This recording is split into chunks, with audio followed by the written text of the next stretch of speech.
Le rire claqua si brutalement que plusieurs têtes se tournèrent, persuadées d'assister à une scène comique. Sauf que cette fois, la cible de la plaisanterie, c'était elle. Une femme en uniforme, immobile dans l'encadrement de la salle de briefing de Coronado, tandis qu'un instructeur SEAL se moquait d'elle comme si elle s'était trompée de bâtiment. « Vous cherchez le bureau administratif, lieutenant ? Les opérations, c'est ici, pour les vrais. » Avery Kellin ne répondit pas. Pas tout de suite. Les regards qui la parcouraient n'avaient rien de subtil. Un mélange de condescendance, d'ennui et de cette certitude tranquille des hommes persuadés qu'une femme n'a rien à faire à leur table. Elle inspira lentement, comme son père le lui avait appris dans les montagnes du Colorado. Laissez l'air s'installer avant la prochaine balle. « On m'a assigné à votre planification de mission, monsieur, » dit-elle enfin. Un silence épais, puis quelques rires étouffés. Un opérateur souffla à son voisin. « Une analyste café latte. Génial. » Avery avança d'un pas, posa son dossier sur la table arrière. Elle n'était pas grande, pas impressionnante au premier regard. 1,68 m, silhouette sèche, cheveux sombres tirés en chignon réglementaire. Rien, en apparence, qui annonce 6 ans dans une unité dont le nom n'apparaissait sur aucun organigramme. La salle sentait le marqueur effacé et le café brûlé. Une douzaine d'hommes, tous du SEAL Team 4, occupaient l'espace comme une meute. À leur tête, le lieutenant-commandant Hensley, épaules massives, pointé laser à la main, projetait le plan d'assaut sur l'écran. Insertion au sud, progression rapide, extraction avant l'aube. Avery s'assit sans un bruit, ouvrit enfin son ordinateur, observa la photo satellite affichée devant eux. Elle connaissait déjà cet objectif. Elle avait passé des nuits entières à analyser son périmètre, à croiser des signaux et des images multispectrales. Elle savait ce que cachait l'entrée sud. Eux, non. Elle leva la main. Le geste, discret, fit pourtant taire plusieurs conversations secondaires. Hensley se retourna, visiblement dérangé. « Oui, lieutenant. »« Monsieur ?» dit-elle. « L'entrée sud n'est plus un accès sûr. Les positions adverses ont changé. » Un murmure parcourut la salle, moitié agacement, moitié amusement. Un senior chief massif, Donnelly, se tourna vers elle, un sourire pincé au coin des lèvres. « Vous avez déjà mis un pied hors d'un centre ops climatisé, Maham, où votre expérience se limite au SIGINT derrière un écran. » Les ricanements reprirent, plus francs. Avery sentit la brûlure familière remonter dans sa poitrine, ce mélange de colère contrôlée et d'habitude résignée qu'elle traînait depuis ses premiers jours dans l'uniforme. Elle aurait pu se taire. Elle aurait pu laisser ses hommes courir vers un piège et signer simplement le rapport post-op. Mais la photo satellite sur l'écran semblait la fixer directement. Elle posa ses mains à plat sur la table. « Monsieur, » reprit-elle calmement, « les dernières imageries datant d'hier soir montrent 2 armes collectives en défilement sur l'axe sud, champ de tir croisé. Si votre équipe entre par là, elle sera prise dans une zone de mise à mort en moins de 3 secondes. » Le silence. Cette fois, un vrai silence. Le genre de vide où chacun attend de voir si elle bluffe ou si elle vient d'annoncer qu'il se dirigeait vers une embuscade mortelle. Hensley inspira brièvement. « Notre dossier date de 72 heures et reste valide, » rétorqua-t-il. « Nous avons fait nos vérifications. Nous n'avons pas besoin qu'une officier junior sans expérience du feu remette tout en question. » Le mot « junior » claqua comme une gifle. Donnelly croisa les bras, prêt à rire à la moindre erreur qu'elle ferait. Avery, elle, resta immobile. Elle pensa à son père, à ses leçons sur le respect. Ne l'attends pas. Prends-le. Montre-leur qu'ils te doivent plus qu'ils ne croient. Puis, elle pensa à sa mère. Quand un système s'effondre, trouve le point faible, répare-le. Elle releva la tête. « Monsieur, » dit-elle d'une voix posée, « permettez-moi une question. Cette salle est-elle bien un séif accrédité ?» Hensley cligna des yeux, Donnelly fronça les sourcils. Quelques jeunes opérateurs cessèrent de respirer. Elle venait, en une seule phrase, de faire basculer la pièce entière. « Oui, oui, » confirma Hensley. « SIF temporaire, habilitation secrète minimum requise. Pourquoi ?» Avery se leva, contourna les rangées et s'avança vers le terminal sécurisé. Ses bottes faisaient à peine un bruit sur le sol. Elle plaça sa carte dans le lecteur, entra son code, et une bannière de compartimentation rouge apparut sur l'écran. La salle devint si silencieuse qu'on aurait pu entendre l'air vibrer. Elle n'avait encore rien dit, rien révélé. Mais chacun comprenait désormais qu'elle n'était pas la analyste PowerPoint qu'ils imaginaient. Elle se tourna vers eux. « Parce que, monsieur, je vais vous montrer ce que vous n'avez pas vu, et ce que vous auriez dû voir depuis le début. » Et pour la première fois depuis qu'elle avait franchi cette porte, personne ne rit. Pendant une seconde, personne ne bougea. Les hommes qui l'avaient traité avec condescendance regardaient maintenant l'écran comme s'il venait de s'ouvrir sur un autre monde. Avery sentit le changement d'atmosphère, un froissement silencieux, presque physique, comme si la pièce retenait son souffle. Elle n'en montra rien. Elle avait appris depuis longtemps à masquer la fatigue, le doute, la colère. Dans Task Force Orion, on n'avait pas le droit d'être hésitant. On n'avait même pas le droit d'être humain. On devait simplement être juste. Elle tapota rapidement une série de commandes. L'interface s'ouvrit sur un système que la plupart d'entre eux n'avaient vu qu'en formation théorique. Donnelly se pencha légèrement, incapable de cacher sa surprise. « Lieutenant, vous avez quel niveau d'accès exactement ?» Avery ne répondit pas. Pas encore. Elle navigua vers le flux d'imagerie nationale, protégé par une authentification à triple facteur. L'écran afficha un message d'avertissement rouge attendant le code. Un code qu'elle ne devait prononcer qu'en salle fermée, entre personnel autorisé. Elle inspira, lentement, et entra la séquence. Le terminal valida. La salle devint soudain glaciale. « Ce système n'est pas accessible au personnel conventionnel », murmura un jeune SEAL. « Exact, » répondit Avery. « C'est pour cela que vous n'avez pas les données les plus récentes. » Elle projeta alors les images capturées 6 heures plus tôt. Une résolution telle que l'on distinguait les silhouettes adverses se relayant près des ouvertures, les reflets métalliques sur les tubes des mitrailleuses, la poussière soulevée par le vent le long de l'axe sud. Rien à voir avec les photos vieillissantes que l'équipe avait utilisées. Elle savait ce qui allait suivre. Cela arrivait toujours. Le moment où la salle, jusque-là hostile, cessait d'être sûre d'elle. Le moment où la réalité forçait les hommes à la regarder autrement. Mais avant que qui que ce soit ne parle, Avery sentit une vague de souvenirs remonter à la surface. Pas volontairement, mais comme un réflexe. La première fois qu'elle avait été envoyée sur un site noir, elle n'avait que 23 ans. On lui avait donné un badge sans nom, un ordinateur crypté, et un lit superposé dans une pièce où personne ne dormait vraiment. Les opérateurs pensèrent qu'elle était une stagiaire administrative jusqu'au moment où elle avait identifié, en moins d'1 heure, une fuite dans leur protocole de transmission. Le lendemain, le chef d'équipe lui avait dit, gêné, « Tu n'étais pas ce qu'on attendait, mais tu es ce dont on avait besoin. » Ici, c'était pareil, les mêmes regards, les mêmes doutes, les mêmes réflexes de meute. Hensley s'était approché, lentement, comme un homme qui avance vers quelque chose qu'il ne comprend pas encore. « Lieutenant Ceylan, de quelle unité ? Venez-vous exactement ?» Sa voix n'était plus dure, juste prudente. Avery continua d'expliquer sans lever les yeux de l'écran. « Depuis 6 ans, je travaille comme officier de ciblage et planificatrice au sein d'une cellule qui soutient des opérations du JSOC.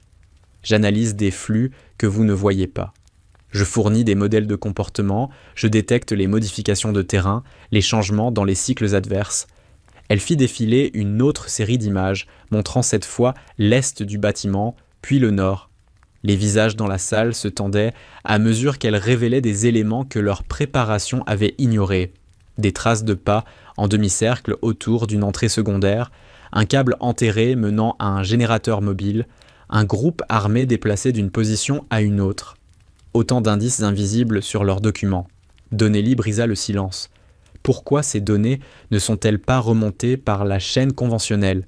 Avery tourna la tête vers lui, posément. « Parce que je suis votre chaîne conventionnelle maintenant. J'ai été envoyé pour évaluer votre processus, pas pour intervenir. Mais vous alliez vous jeter dans une embuscade construite sur un dossier déjà obsolète. » Un muscle tressaillit sur le visage de Donnelly.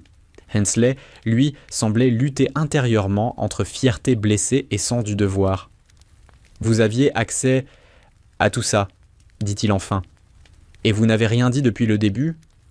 On m'avait demandé d'observer votre méthode de planification, pas de la remplacer. Je vous aurais laissé finir, si je n'avais pas vu un risque immédiat pour vos hommes. » L'un des opérateurs plus jeunes, celui qui avait ri plus fort que les autres, leva timidement la main, comme si l'on était revenu à un cours magistral. « Lieutenant, êtes-vous vraiment seulement une analyste ?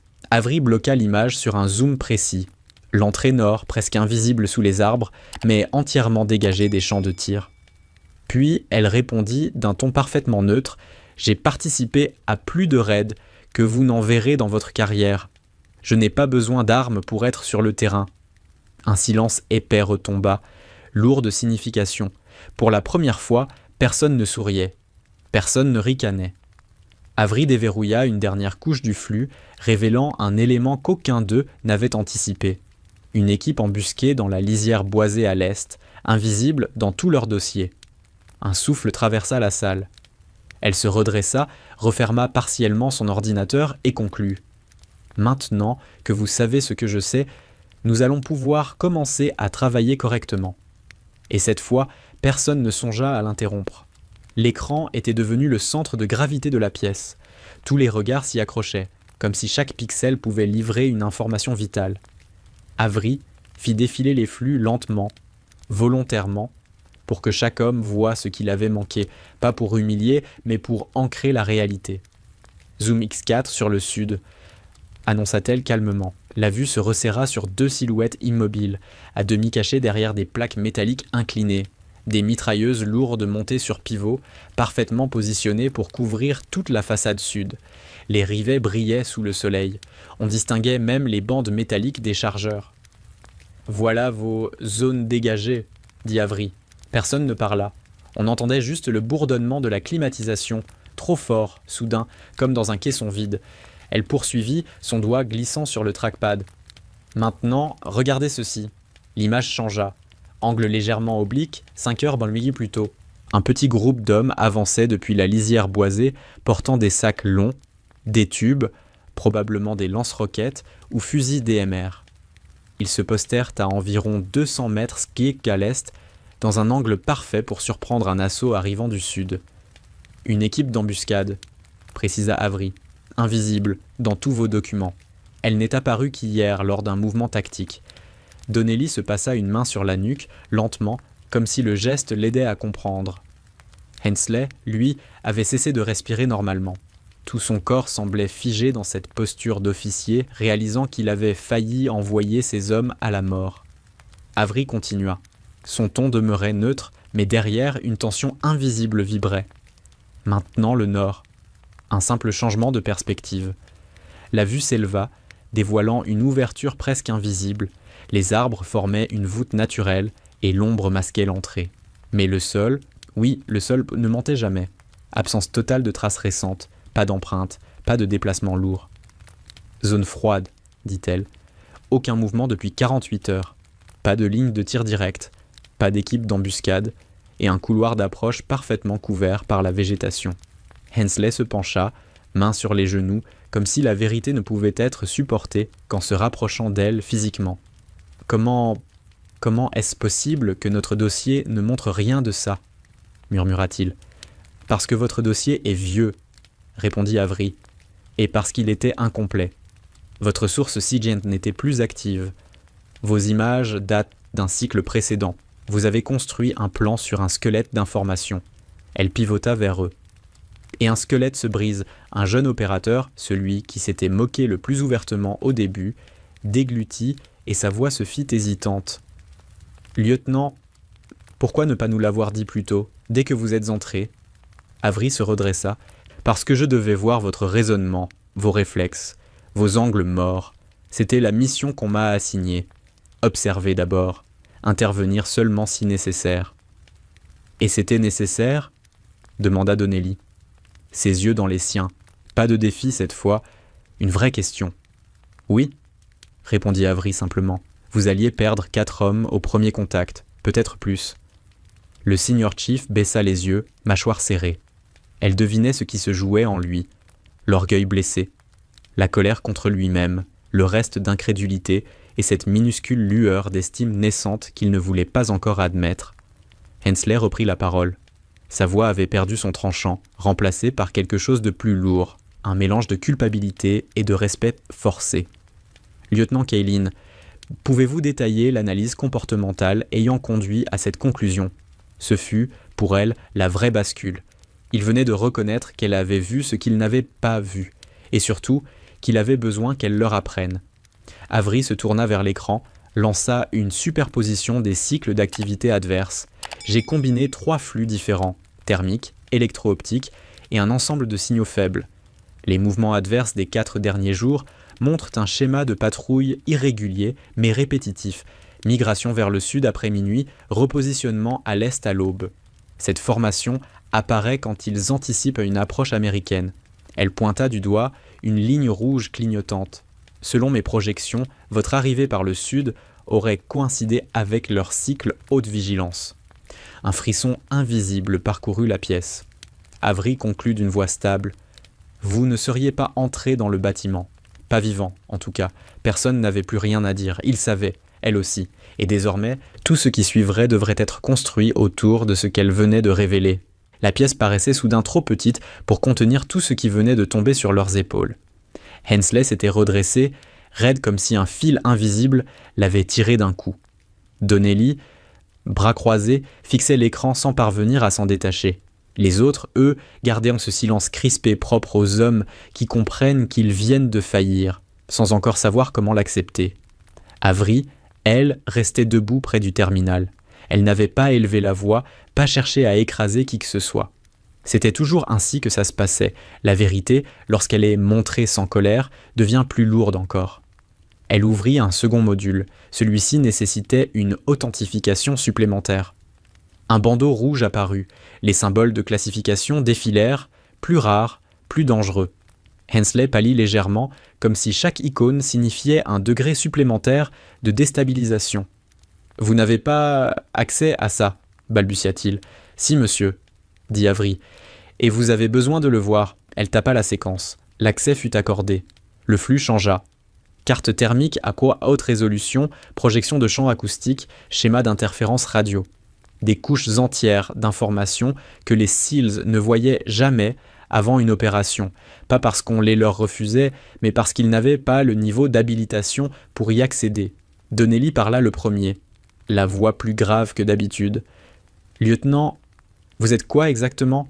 Elle ne répondit pas tout de suite. Elle zooma sur un mouvement à l'est, un changement d'orientation de l'équipe d'embuscade, puis un autre à l'ouest, révélant un guetteur isolé posté sur un toit voisin, presque invisible à l'œil nu. « Je suis planificatrice opérationnelle pour Task Force Orion », répondit-elle, officier de ciblage, soutien intégré aux opérations spéciales. « Eh oui, j'ai vu des fronts dont vous n'avez jamais entendu parler. » Un frisson parcourut l'assemblée. Il l'avait déjà entendu citer Orion, mais l'entendre clairement, sans détour, changeait tout. On ne parlait pas d'une cellule de renseignement classique. On parlait d'un programme si compartimenté que même certains officiers JSOC n'en connaissaient qu'un fragment. Hensley fit un pas vers elle, comme poussé par l'instinct. « Pourquoi êtes-vous ici ? Pourquoi nous ? » demanda-t-il. « Pour évaluer votre capacité à travailler avec du renseignement à haute sensibilité, » répondit Avery, pour vérifier si vous pouviez intégrer des données ultra actualisées sans vous reposer sur des hypothèses dangereuses. Elle tourna l'écran vers eux. La réponse est non. Pas encore. La phrase tomba comme une gifle, mais personne ne protesta. Elle ne l'avait pas dit avec mépris. C'était un constat. Brut, mais juste, elle fit apparaître un schéma en 3 dimensions du bâtiment. Les points chauds, les zones silencieuses, les signatures thermiques résiduelles. Chaque élément, une pièce d'un puzzle bien plus vaste. « Votre plan repose sur des données insuffisantes, » reprit-elle. « Trop de zones aveugles, trop de suppositions. L'ennemi a remodelé le terrain, a déplacé ses postes, a anticipé une approche par le sud. Vous n'aviez aucune chance. » Un jeune SEAL serra la mâchoire. Il se sentait trahi, mais pas par Avery, par son dossier, par son propre excès de confiance. Donnelly inspira profondément. « Et vous avez tout ça depuis quand ?»« Depuis avant mon arrivée dans cette salle, » répondit Avery. « Je devais vous observer, comprendre votre structure, vos automatismes, vos angles morts. La phase silence faisait partie de ma mission. » Hensley fronça les sourcils. « Donc vous nous attestiez ? Je vous évaluais, » rectifia Avery. « Une unité qui ne remet pas en question un plan fragile ne peut pas travailler sur des opérations classifiées de ce niveau. Mais... » Elle marqua une pause. Tous les yeux étaient mis sur elle. « Vous avez reconnu votre erreur, et vous écoutez maintenant. C'est ce qui fait la différence entre une bonne équipe et une équipe qui survit. Donnelly s'avança d'un pas, lentement, comme si ses bottes pesaient soudain plus lourd. « Lieutenant, que devons-nous faire » Avery pivota vers le tableau, prit le marqueur posé sur le rebord. Sa voix redevint entièrement professionnelle, précise, découpée. « Nous allons reconstruire l'opération depuis zéro. Infiltration par le nord, fenêtre temporelle déplacée, collapsus des cycles adverses recalculés, refonte du schéma d'assaut. » Elle leva la tête. « Et cette fois, vous aurez des données solides, et un plan qui ne vous tue pas avant de commencer. » Le silence qui suivit n'était plus hostile. C'était l'attention absolue que l'on accorde à quelqu'un que l'on n'ose plus sous-estimer. Ils s'étaient tous rapprochés de la table, comme si le simple fait d'être plus près d'Avery pouvait les sauver d'eux-mêmes. Le tableau blanc se couvrait de schémas, de flèches, de couloirs d'approche. Avery dessinait vite, mais jamais dans la précipitation. Chaque trait avait un sens, chaque courbe répondait à une faille qu'elle avait détectée dans leur plan initial. Première étape, changement d'axe, dit-elle. On abandonne totalement le sud, le nord devient l'unique option viable. Elle marqua un point sur la carte juste au-dessus de la structure. Ici, ligne de crête sous le couvert, distance d'approche 120 mètres, terrain silencieux, humidité stable, pas de détection thermique enregistrée sur 36 heures. Donnelly acquiesça, la mâchoire serrée. Il prenait des notes, lui qui avait ricané à son arrivée comme si elle était venue distribuer des brochures. Ensuite, continua Avery, on place une équipe de soutien, ici, à l'ouest, pas pour engager, mais pour surveiller les mouvements. Les cycles adverses montrent 3 fenêtres de patrouille. Nous choisissons la 4e, celle où ils se regroupent pour le relais interne. Elle zooma sur l'image thermique, traçant un rectangle autour du bâtiment.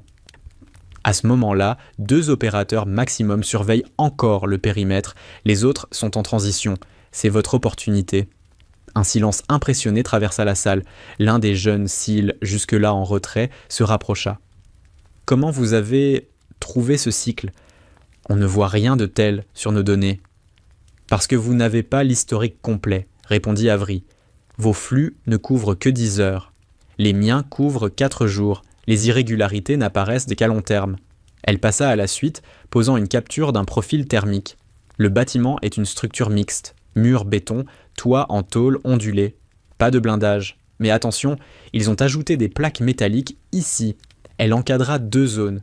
Ce sont des déflecteurs pour détourner des angles d'approche. Mauvais signe. Ça veut dire qu'ils anticipent un assaut. Hensley, d'habitude si sûr de lui, ne parlait plus. Avery, elle, continuait avec la précision d'un scalpel. Donc, entrée nord, décalage temporel de 2 heures et 10 minutes. Approche lente, silencieuse. Vous vous regroupez ici, sur ce point de rupture. Ensuite, elle changea de diapositive. Breach. Le mot tomba comme une pierre. Méthode ? Demanda Donnelly, le ton neutre mais attentif. Pas d'explosif, pas de charge, trop bruité. Vous utiliserez une ouverture mécanique sur le panneau latéral. Le son sera absorbé par le vent dominant. 3 secondes de vulnérabilité, pas plus. Donnelly hocha la tête. Il comprenait. Les autres suivaient, leur posture y a transformé, moins raide, moins arrogante, un peu plus humaine. Le genre de posture qu'on adopte quand on réalise qu'on vient d'être sauvé par quelqu'un qu'on n'a pas respecté. Avery poursuivit. Une fois à l'intérieur, vous aurez 2 couloirs. Celui de droite mène à une pièce vide, celui de gauche mène à l'objectif. L'homme que vous cherchez dort dans une zone intérieure, sans fenêtre. Il sera vulnérable pendant exactement 14 minutes. C'est son cycle de surveillance interne. Elle prit une respiration, observant leur visage. Ne suivez pas le schéma que vous aviez prévu. Il est trop bruyant, trop direct. Il vous exposerait au retour des sentinelles. Vous utiliserez la trajectoire inversée. Entrée, pivot immédiat sur la gauche, chambre froide, puis salle intérieure.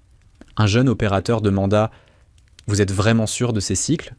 Elle répondit sans hésiter « Aussi sûr que de ma propre respiration. Pas une trace de fanfaronnade, juste un fait. » Elle continua, avançant dans les détails techniques. Transmission courte, fenêtre radio limitée, absence totale d'éclairage, correction de dernière minute sur les zones d'ombre. Chaque phrase, chaque schéma était un rappel que son expertise n'était pas théorique. Elle avait vu des équipes sortir vivantes grâce à elle et d'autres échouer parce qu'on n'avait pas écouté. Les hommes prenaient des notes, pas parce qu'elle l'exigeait, parce qu'ils en avaient besoin. Au fur et à mesure, elle sentait quelque chose changer, pas une sympathie, pas encore du respect, mais un début de compréhension, le genre qui s'installe quand on se rend compte que quelqu'un tient votre survie au bout des doigts. À la fin, elle posa le marqueur. Voilà le plan. Si vous le suivez, vous avez une fenêtre propre, stable, et un risque considérablement réduit. Si vous gardez votre ancienne approche, vous entrez dans un piège. Personne n'émit d'objection. Hensley inspira profondément. « Lieutenant, on suivra vos indications. On refait tout selon votre schéma. » Avery inclina légèrement la tête, sans sourire. « Très bien. » Elle savait ce que cela signifiait. Il venait de passer la ligne. Celle où la défiance se transforme en écoute. Celle où la survie prend le pas sur l'ego. Mais elle savait aussi que la route était longue. Le plan n'était que le début. Ce qui comptait, c'était l'exécution. La nuit tombait lentement sur la base de Coronado, avalant les bâtiments un à un dans un bleu métallique. Avery traversait le couloir menant au centre de commandement, son badge oscillant contre sa poitrine. Chaque pas résonnait, comme avant, les heures décisives, celles où le moindre détail manquant pouvait faire tomber tout un plan. Dans la salle de préparation, les SEALs enfilaient leurs équipements. Casques, radios, harnais, armes silencieuses. Les gestes étaient précis, rapides, mais différents d'avant. Moins bruyants, moins confiants. Une tension nouvelle flottait entre eux, une conscience aiguë que leur survie dépendait d'un plan qu'ils n'avaient pas conçu eux-mêmes. Donnelly passa devant elle, silencieux, mais hocha la tête, un signe minuscule, presque invisible. Hensley, lui, révisait encore une fois le tracé de l'approche sur tablette, l'air d'un homme qui essaie de mémoriser chaque caillou du terrain. Avery ne disait rien. Ce n'était plus son moment. Sa place n'était pas dans l'hélicoptère, ni derrière une arme. Sa place était ici, là où la guerre se joue avant la guerre. Elle s'installa dans la salle d'opération, alluma 3 écrans, thermique, SIGINT, imagerie en direct. Un 4e affichait la trajectoire prévue de l'hélicoptère. L'air vibrait, de tension électrique. Un officier de transmission s'installa à côté d'elle.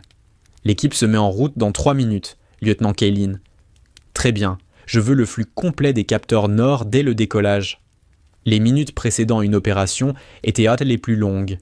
Avery se rappelait encore la première fois qu'elle avait suivi un raid en direct.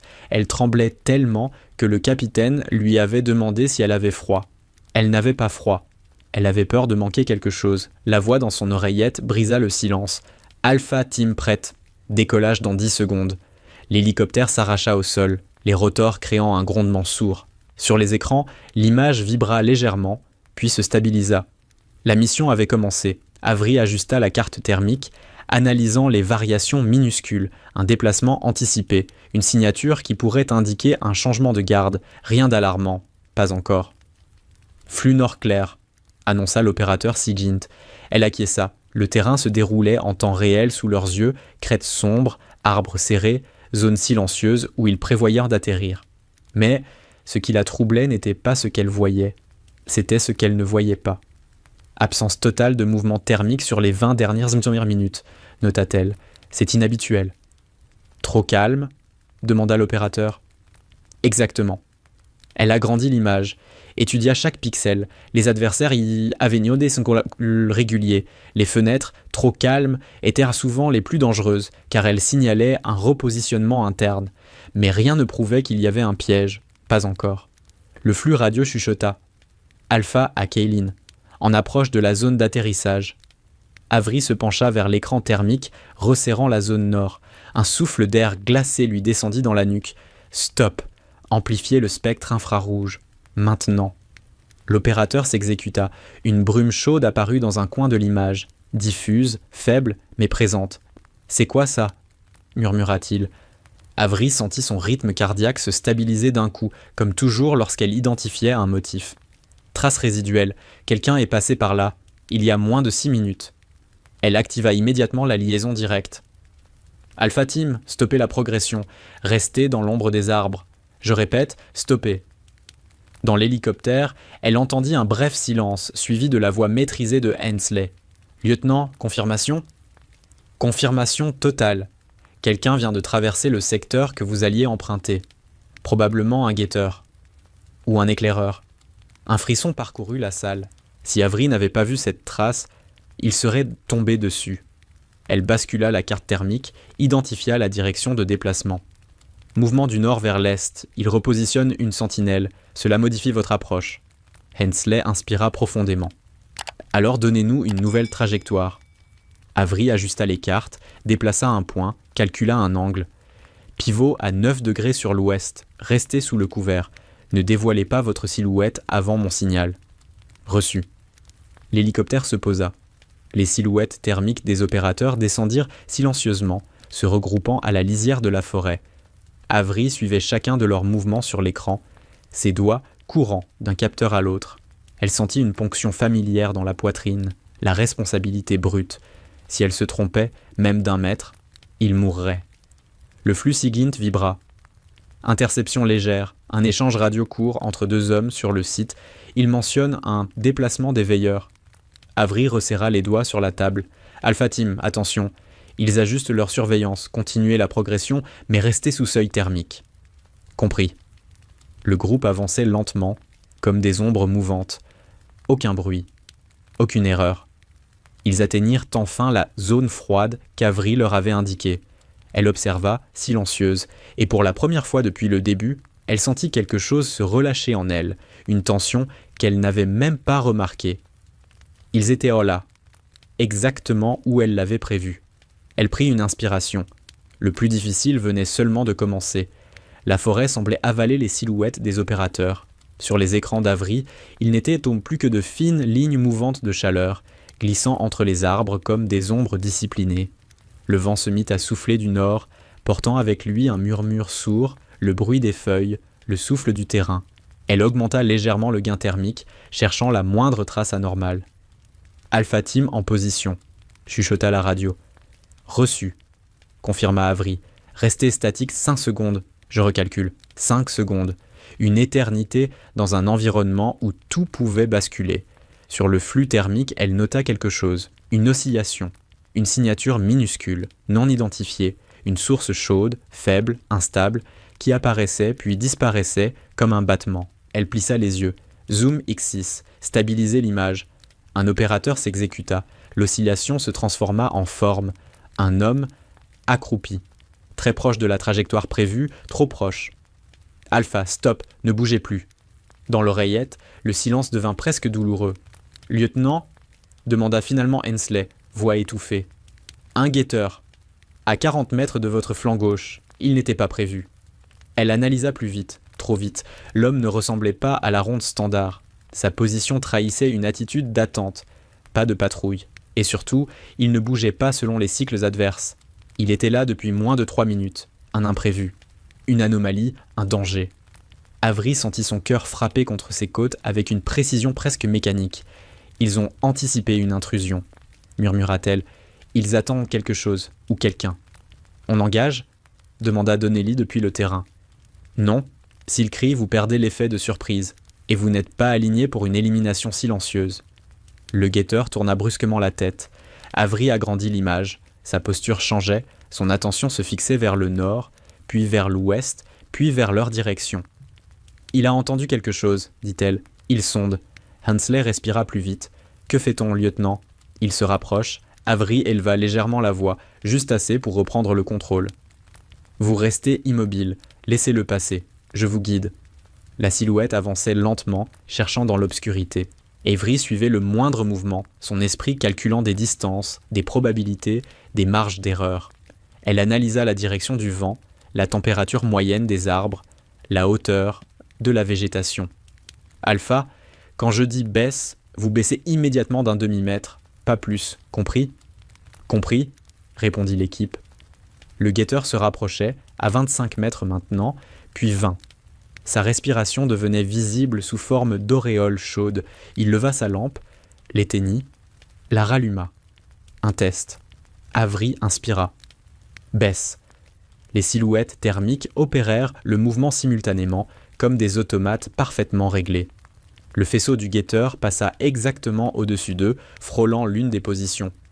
Il ne les vit pas. Ne bougez plus, souffla Avery. Le guetteur resta immobile quelques secondes, puis recula, lentement, très lentement. Avery serra les dents. S'il tournait la tête au mauvais moment, l'opération était perdue. Mais il ne le fit pas. Il reprit sa marche, passa derrière un arbre et disparut du flux.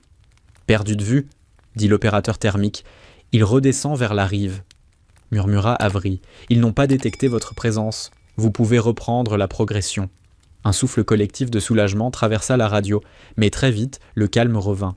Les cils avancèrent. Chaque pas à travers le couvert semblait peser une tonne. Avery respira enfin. Un peu. Ils atteignirent la ligne des arbres. Devant eux, invisible à l'œil nu mais parfaitement visible pour elle, la fameuse zone froide. L'approche finale. « Alpha Team », dit-elle, « vous allez suivre le couloir d'ombre que j'ai identifié. La température du sol est suffisante pour masquer vos signatures. Pas un mot, pas un geste inutile. Reçu. » Les silhouettes glissèrent entre les branches, puis s'immobilisèrent à quelques mètres de l'entrée nord. Cette ouverture presque invisible, que personne n'avait remarquée sauf elle. Avery zooma. Aucun mouvement thermique, aucun bruit enregistré sur les micros directionnels, aucun signal radio suspect. « Alpha Team », confirma-t-elle d'une voix stable, « vous êtes alignés, c'est propre. » Elle sentit la pièce autour d'elle s'effacer, plus que les écrans, plus que les pulsations irrégulières sur ses graphes, plus que la respiration synchronisée de 12 hommes qui attendaient quand son signal. Breach dans 5 secondes. Elle déglutit, sa main trembla légèrement, 1/100 de seconde seulement, mais elle le sentit. 4. Les silhouettes ajustèrent leur position. 3. Un frisson traversa la carte thermique. Elle le vit, un mouvement, minuscule, une source de chaleur apparaissant derrière un mur interne. Pas dans le couloir prévu, pas dans le cycle habituel, un homme réveillé trop tôt. Elle n'eut qu'un souffle de seconde pour agir. « Arrêtez ! Annulation immédiate !» Le mot frappa l'air comme une explosion. Mouvement interne inattendu. Changement de cycle. Il s'est levé. Il se dirige vers l'entrée nord. Si vous ouvrez maintenant, vous tombez sur lui. Un silence absolu, tendu à craquer. Puis Hensley, voix basse, maîtrisée. « Lieutenant, que fait-on » Avery sentit son esprit se déployer comme une carte. Analyse, décision, précision. Nouveau plan. Immobilisez-vous. Attendez ma fenêtre. Je vous aligne sur son angle mort. Elle inspira. Ce n'est pas fini. Ce n'est que maintenant que tout commence. Lorsque l'équipe ressortit enfin du bâtiment, leurs silhouettes thermiques vacillèrent comme des ombres libérées. L'objectif avait été capturé sans un seul coup tiré. Pas une perte, pas un tir adverse. Un silence presque irréel régnait dans les écouteurs d'Avery, le genre de calme qui n'existe qu'après un chaos évité de justesse. Alpha Team à Kaylin. Objectif sécurisé. Aucune résistance, sortie par le couloir nord confirmé. La voix de Donnelly n'était plus dure, ni tranchante. Elle tremblait légèrement, comme si un choc électrique parcourait encore ses nerfs. Ils avaient compris. Ils savaient ce qu'ils venaient d'éviter. Avery acquiesça, même si personne ne pouvait la voir. Reçu. Maintenez la trajectoire d'exfiltration. Aucun signal thermique anormal sur votre axe. Continuez. Sur les écrans, elle suivait chaque déplacement. Les pas rapides mais silencieux, les positions contrôlées, le repli vers la zone d'extraction. Elle vérifiait les flux en temps réel, croisant thermique, radio, capteurs multispectraux. Il n'y avait plus de menace. L'opération était propre, nette, chirurgicale. Un officier derrière elle murmura « Lieutenant, vous les avez sauvés. » Elle ne répondit pas. Pas par modestie, simplement parce que ce n'était pas la première fois qu'on lui disait ça. Et parce qu'elle savait que ce n'était pas fini tant que l'équipe n'était pas de retour sur la base.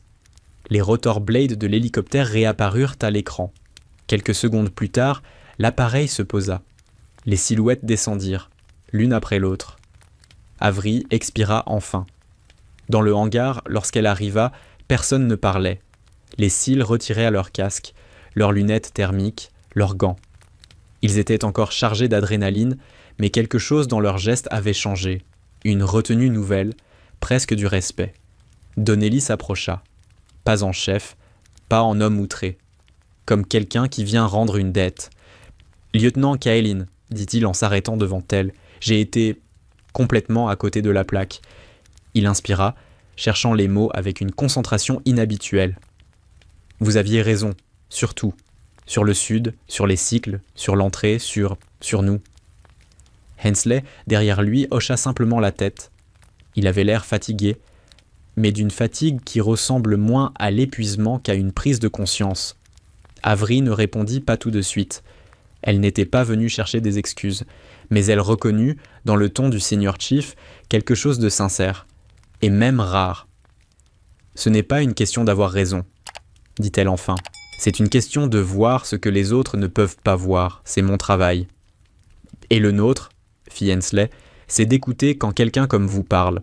On ne l'a pas fait, et ça aurait pu nous coûter cher. » Derrière eux, les jeunes opérateurs s'avancèrent un par un, pas pour la féliciter, ils n'en avaient pas encore le courage, mais pour la regarder différemment, comme si l'image qu'ils s'étaient faite d'elle avait été remplacée par quelque chose de plus lourd, de plus complexe, de plus vrai. « Lieutenant, » demanda l'un d'eux, hésitant, « comment vous repérez des trucs pareils? Les cycles, les signatures? On ne voit rien de tout ça dans nos entraînements. » Elle croisa les bras, réfléchit un instant. « Je ne regarde pas ce que vous regardez, » répondit-elle. « Vous cherchez des hommes. Moi, je cherche des comportements, des incohérences, des choses qui ne devraient pas être là, ou qui devraient y être et n'y sont pas. » Il hocha la tête comme s'il venait de découvrir un nouveau langage. « Vous pourriez nous montrer ?» Avery nota ce glissement subtil, du mépris à la curiosité, de la défiance à la demande d'apprentissage. C'était ainsi que naissait le respect, pas d'un coup, mais par petites fissures dans l'ego. « Oui, » dit-elle simplement. Le hangar retrouva peu à peu son vacarme habituel, mais autour d'elle, l'air semblait différent, moins lourd, moins hostile. Pour la première fois depuis son arrivée, les regards qu'on posait sur elle n'étaient plus ceux qu'on réserve à une intruse. Ils voyaient enfin ce qu'elle était. Pas une analyste décorative, pas un soutien périphérique, pas une erreur administrative, une pièce maîtresse, une opératrice, même si elle ne portait jamais d'armes. Le soleil se levait à peine lorsqu'Avery traversa une dernière fois l'allée menant au bâtiment du renseignement. Les lumières du hangar derrière elle s'éteignaient une à une, comme si la base elle-même refermait la nuit qu'il venait de traverser. Elle portait un sac léger, rien de plus. Quelques dossiers cryptés, son ordinateur scellé, et un carnet où elle notait parfois des détails que les systèmes ne pouvaient pas capter. La veille, après le débriefing, elle était restée tard pour compiler les rapports, croiser les flux, consigner les anomalies. C'était son rituel, la précision jusqu'au bout. Elle n'avait pas besoin d'être félicitée, juste de savoir que le moindre pixel avait été vérifié. Quand elle entra dans l'atelier, Donnelly était déjà là. Il semblait l'attendre, debout devant la table, les bras croisés, le regard moins dur qu'à l'accoutumée. « Lieutenant Kaelin », elle posa son sac, « Senior Chief ». Il inspira profondément, comme quelqu'un qui s'apprête à prononcer des mots plus lourds que prévu. « Ce que vous avez fait, » dit-il, cherchant la formulation, « vous nous avez forcés à voir la guerre autrement, à accepter que la force brute, ça ne suffit pas, que parfois, l'œil qui observe sauve plus de vies que celui qui tire. » Il ne la regardait pas comme un supérieur regarde un subalterne, ni comme un homme regarde une femme dans un milieu où elles sont trop souvent invisibles. C'était autre chose, une reconnaissance nue, sans artifice, le genre qu'on n'offre qu'à ceux qui ont réellement compté. « J'ai mal jugé votre rôle, admit-il, et vous. Ça ne se reproduira plus. » Avery hocha simplement la tête. « J'apprécie, » dit-elle. Hensley arriva à son tour, dossier sous le bras. Ses traits portaient encore les traces de l'opération, fatigue, tension, mais aussi une clarté nouvelle. « Lieutenant, » dit-il d'un ton droit, « j'ai envoyé un rapport au commandement supérieur. Votre intervention a été déterminante. Ils veulent que vous reveniez pour la prochaine rotation. Et ils souhaitent que vous participiez à la formation des équipes sur l'intégration du renseignement. » Avery resta immobile une seconde. L'ironie silencieuse la frappa. Elle était venue ici en observatrice silencieuse. Elle repartait comme référence. « Je verrai ce que dit mon ordre de mission, » répondit-elle. « Mais si je reviens, ce sera pour travailler, pas pour être toléré. » Hensley baissa légèrement la tête comme un accord tacite. « Vous serez écouté, cette fois. » Les minutes passèrent, dans un calme inhabituel. Quelques opérateurs, ceux qui l'avaient le plus sous-estimé, vinrent discrètement la saluer, poser une question, demander un conseil rapide sur l'analyse thermique ou comportementale, de petits gestes, mais significatifs. Personne ne riait, personne ne chuchotait, personne ne jetait ce regard qu'elle connaissait si bien. Elle n'était plus une étrangère. Quand elle sortit du bâtiment, le vent transportait l'odeur du sel et du métal chaud. Les hélicoptères au loin vibraient doucement, prêts pour une nouvelle journée d'entraînement. Elle s'arrêta un instant au bord du quai, observant les vagues se briser contre le béton. Donnelly la rejoignit à quelques pas de distance. « Vous savez, dit-il, j'ai servi 20 ans. Et en 20 ans, j'ai rarement vu quelqu'un renverser une équipe entière sans élever la voix. » Elle tourna la tête vers lui. « Je ne suis pas là pour m'imposer, Seigneur Chief.